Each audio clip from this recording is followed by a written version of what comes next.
હિતરાજસિંહ ગોહિલ માનસર ગામનો સરપંચ છું.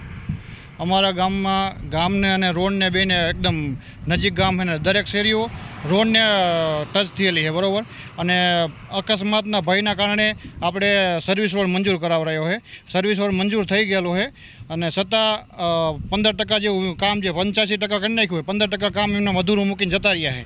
હવે જે અત્યારે જે એવી પરિસ્થિતિ છે કે જે અહીંયા આ સર્વિસ રોડ ન કરે ને તો અહીંથી 40થી 50 મકાન છે એનું પાણી આ ચોમાસું આવે છે અને મકાનમાં અંદર પાણી ગરી જાય એવું પાણી એવો ભય છે. અને બીજો નંબર જે આ હાઈવે અને સર્વિસ રોડ બેની વચ્ચે ક્રશ બેરિયર આવે એ ક્રશ બેરિયરનું કામ પણ નથી કર્યું. એના કારણે ઘણા વાહન એવા એક સીધા સર્વિસ રોડમાં ઉતરી જાય નીચે બરાબર. હવે એ મોટો ક્યારેક અકસ્માતનો ભય મોટો રહે છે કે અહીંયા કોઈ છોકરા રમતા હોય સર્વિસ રોડમાં કે કોઈના ઘરમાં કરી જાય 3 થી 4 વખત હાઈવેમાંથી સર્વિસ રોડમાં વાહન આવીને પડ્યા એમ. કારણ કે કોઈ વચ્ચે ક્રશ બેરિયર જ નથી, વાહન કંઈ દેખાતું જ નથી કે આ સીધું હેઠ જ ઉતરી જાય છે.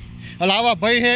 એટલે આપણે આરએનબી વિભાગની આપણે રજૂઆત કરી છે અને કોઈ અત્યારે તો કહે છે કે કરી દઈશું ઘણા ટાઈમથી કહે પણ કોઈ અહીં આવતું નથી કરવા બરાબર. એમની આપણે રજૂઆત કરી છે આ કે મોટો ભય થઈ છે, ભયાનક થઈ ઓલું પરિસ્થિતિ ઊભી થાય છે એમાં અહીંયા. તો આ તમે જેટલું ઝડપી થાય એટલું કરાવો. અને બીજો નંબર ચોમાસું આવે એ પહેલાં આ કામ પૂર્ણ કરાવો તો આ 40થી 50 મકાનને અંદર ઘરમાં પાણી ગરી જાય હોય એ બચી જાય એમ.